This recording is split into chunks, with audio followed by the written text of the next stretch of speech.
What's up, Color of Truth family? This is Professor Green coming with another segment of Color of Truth, where we unveil the real color of all truth.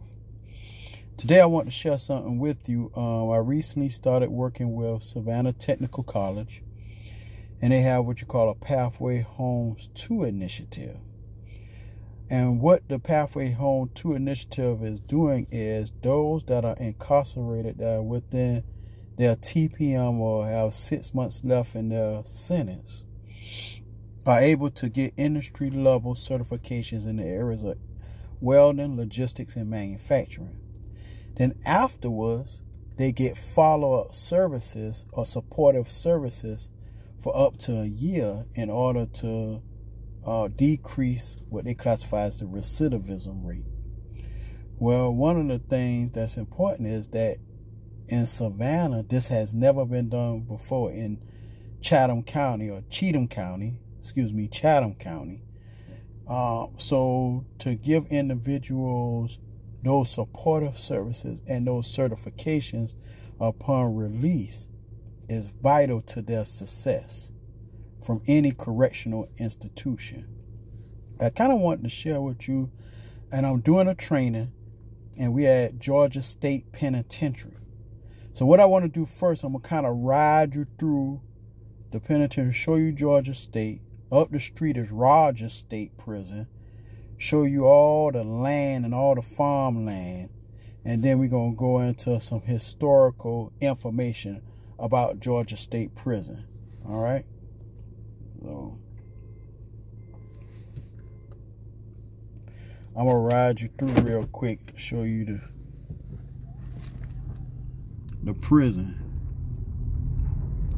the training site. And as you ride through, you can see where some of the COs stay at. The regional office for Southeast Georgia, here in Savannah, in Reedsville, Georgia.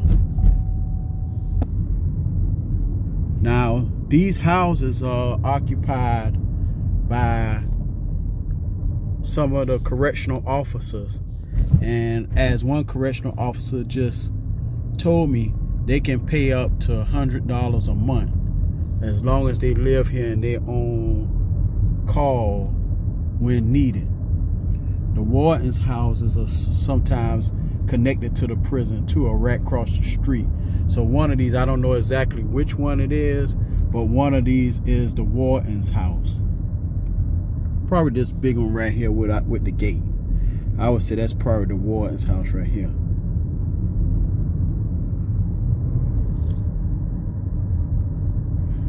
So if you could see her in front of me, we coming up to Georgia State Penitentiary. Now originally Georgia State, and I get into some more historical facts, Georgia State Penitentiary was originally in Milledgeville, Georgia. And it was built in 1817. It was completed. And Milledgeville, Georgia is named after Governor Milledgeville. But that's the Reedsville State Penitentiary, GSP. When you hear most people talk about Reedsville, they call it Reedsville. It's huge. Well, according to some of the correctional officers now, it was a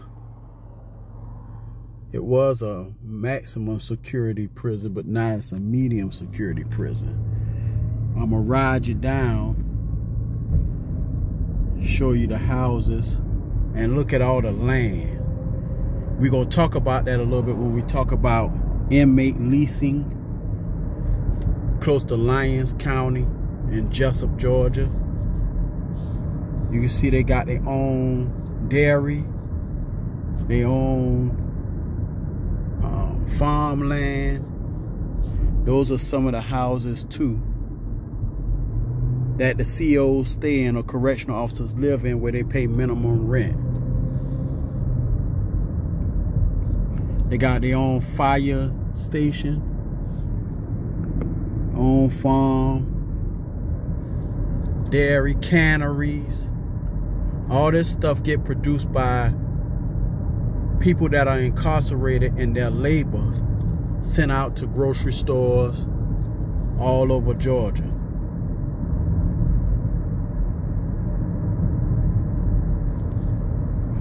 Now, we're not that far. We just rode about a mile. See the farm services? This prison industrial complex is big business. Big business, and it's centuries old. Now, right here, we coming up on Rogers State Prison. And I do some information on Rogers State Prison in another segment. That's Rogers State Prison, which is mostly a work camp. It's not a county camp, but it's a work prison. Look what's crossed from a cart, and that ain't just got there, y'all.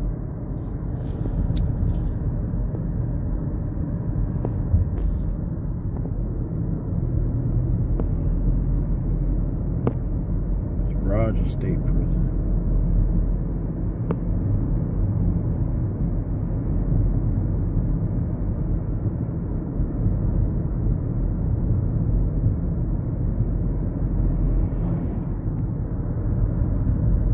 A lot of agriculture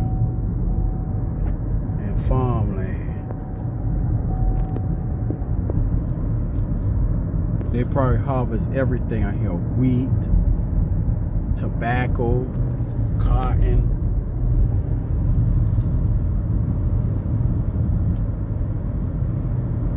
As far as the eye can see.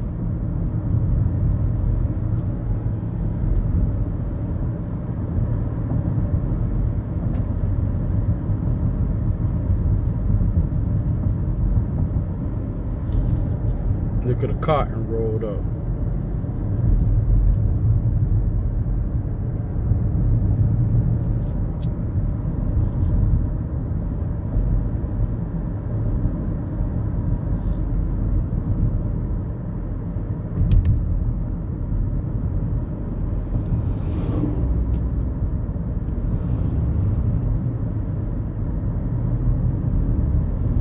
The Wardens House.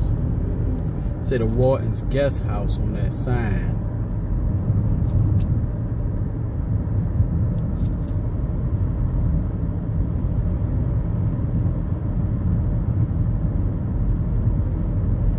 I'm gonna pull over here by this church right here so I can give some historical information that I was able to research about GSP.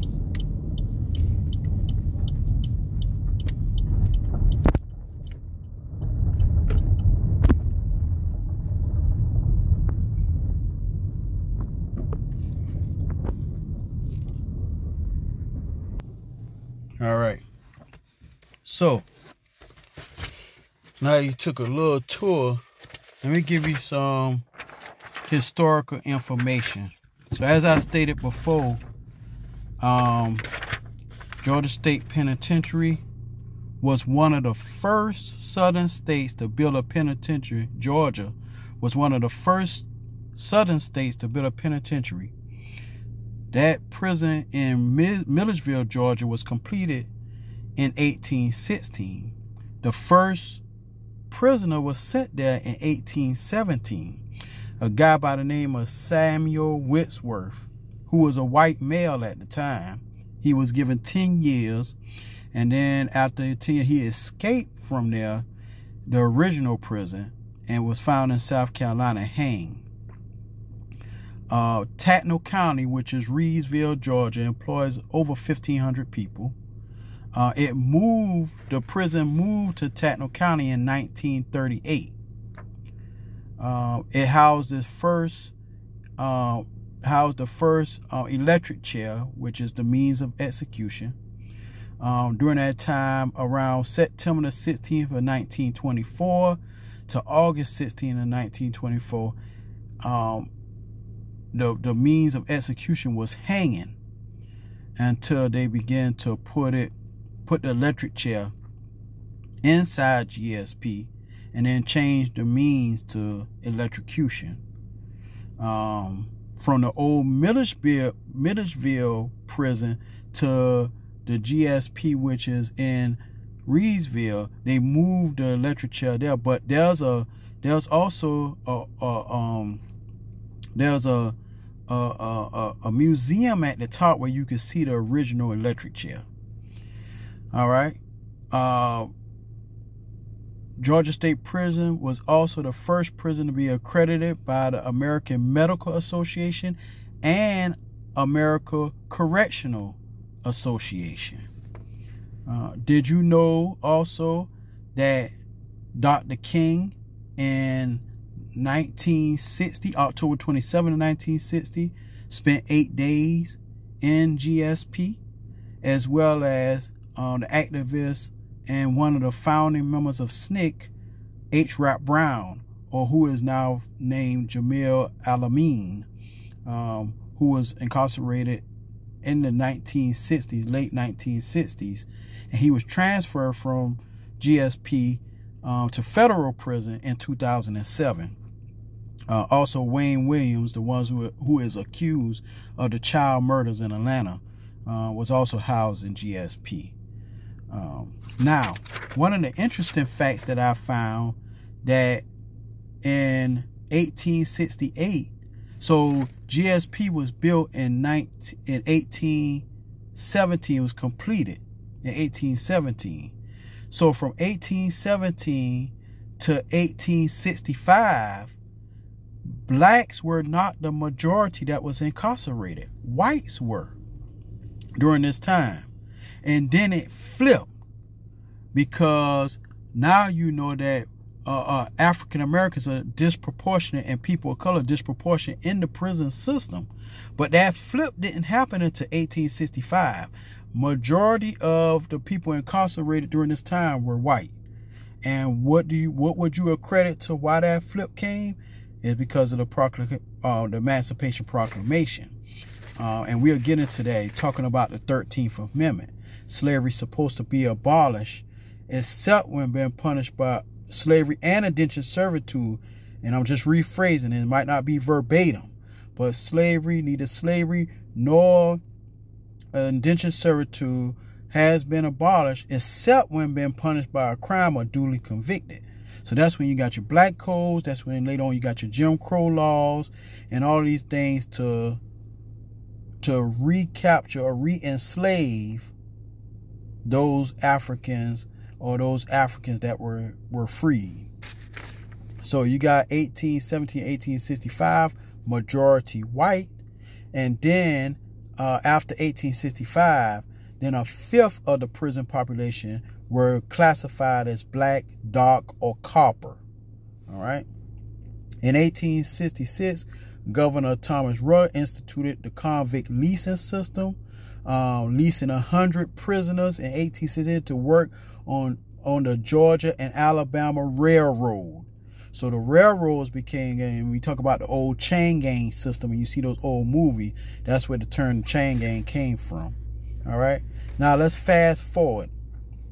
And also the old GSP now is in Milledgeville, the college of the Georgia College and State University is housed on that prison site. Just like you got a lot of prisons where a lot of prisons sit on former plantations. I did some research on Angola State Prison, where they brought the Africans from when they kidnapped Africans from Angola and brought them and placed them on that plantation.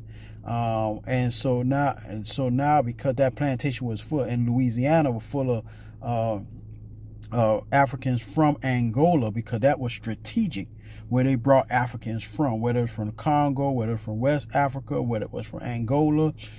Now you have that Angola State Prison there. You hear a lot of cats from Louisiana talk about ducking Angola, right? That was formerly a plantation. Now let's fast forward a little bit, just to give you a little bit of information about the statistics. Georgia is ranked 4th in the nation for the largest prison population with 54,113 people that's incarcerated. Texas is number 1, California is number 2, and Florida is number 3. You could go back and check. That's according to GDC, Georgia Department of Correction, information and data. There are 35 state prisons in Georgia. There are 21 county camps, which is work camps or owned by the county in Georgia. And there are 4 private prisons in Georgia. All right. According to GDC statistics, of course, males are the largest population. African Americans sit at about 105,000 that have been incarcerated, followed by whites, 97,000. It's just a roundabout figure. 5,000 for Hispanics, 900 for other, and then 864 for Asians. Of course, there's always this talk about violent offenders, but disproportionately, most people are incarcerated for nonviolent drug offenses. Next, property. Next, other. And then 4th, you have violent. And then 5th, you have those of a sexual nature. Also, the highest population of people incarcerated are not young people like it's put out there. That's a myth and a misnomer. According to the GDC website, the largest amount of individuals incarcerated are between the ages of 30 and 39 years of age. And all over the United States compared to the rest of the globe, has the highest rate of those incarcerated. Mass incarceration in the U.S. is not something to be taken lightly. Mass incarceration in the United States is not only a civil rights violation, but it's a human rights violation. So I just wanted to share a little bit of this information while I was out here to give you some historical information, because this is not only a Black History channel, but it's a historical channel to give you information, because Black people are disproportionately affected by the criminal justice system. So I want you to be able to know this information and like, subscribe, drop a comment. Everything will be put in the description link as far as the sources. And so let's get to work on trying to dismantle this system. This system that incarcerates more people than anywhere else in the world. And also this leasing system from 1868 until now, go back further than that. But from the first 100 people that was leased out in Georgia, now you see with all this farmland, people are still being leased out. Inmates take care, and people that are incarcerated take care of the roadways. They get out here with the sling blade and the bush axe, if you still use that. Take care of the county roads. Take care of, they excavate for future growth with a sling blade and a bush axe. They work in the canneries, the dairies, the slaughterhouses. They make everything that's mostly used in society. It comes out of some institution. So I just want to share this with you. Tell me what your thoughts are. Color of Truth.